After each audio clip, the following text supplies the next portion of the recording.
that make sense? Yeah, same way you'd shear a sheep. Yeah.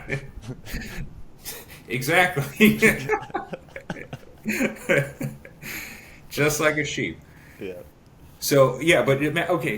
But imagine like violently traveling through, and kinetic energy doesn't just travel through the outsides of our body; like it rattles all the way through us. Like here's a crazy example of this, because we have cavities in our body. There's space in between the liquids, So when so I was reading about Ukrainian soldiers, that were fighting in the Donbass and against Russia, and some soldiers would describe when the mortar shells would land too close, they would know it gets too close because they can feel their teeth rattling in their skull. And I was like, teeth rattle? I was like, what the? I've never heard a description like that. So I got the old chat GBT and I'm like, like what is this teeth rattling thing? And it started explaining when an explosion happens near you, the immense kinetic energy that it forces out when it hits your body, it rattles throughout your skeleton, your tendons, and your muscles. And your teeth are not like they're not permanently fixated to the skull. They're designed to wiggle, so they can shake. And there's been instances of some soldiers losing their fillings from artillery fire during like the siege of Stalingrad in World War II. That's wild. Yeah, it's shearing. It like the kinetic energy like violently like rattles through your body. And so imagine instead of like an explosion, imagine it's like jumping to slam dunk a ball then hitting the ground again. Like and imagine doing it like how many times do you think let's say a college basketball player jumps as high as they can then lands hard on a court? How many times do you think they did that in their lives? Yeah, a million. Millions of times. But their bodies learns how to handle it.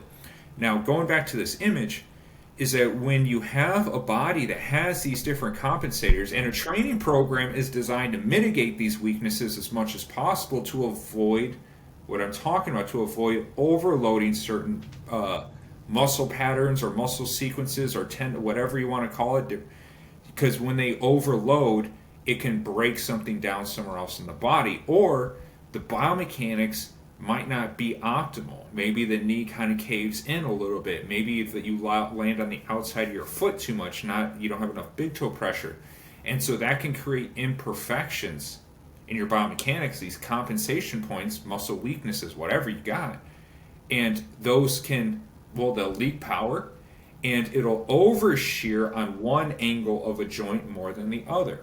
That's why people with knee valgus tend to get more meniscus damage to the leg over time. And that's also the reason why like people with high arch feet, they can't dorsiflex as well. Their feet can't pull, it gets stuck always. Like people with high arch feet, their dorsiflexion always sucks, and they're always naturally really tight. Tight feet, tight body.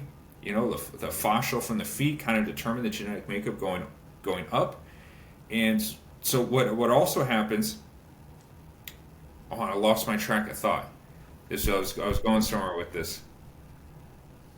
Help me out, Jake. Um, the energy going up through the feet. Oh right, okay, yeah, I remember. Oh, so high arch feet, dorsiflexion. So what I was trying to say is that because their dorsiflexion is lacking, it's hard for them to get their knees over their toes, keeping their foot flat. It's really difficult. So the kinetic energy shears through their patella tendon harder than, say, a normal footed athlete does. And they usually get more jumper's knee. Interesting. So, Yeah.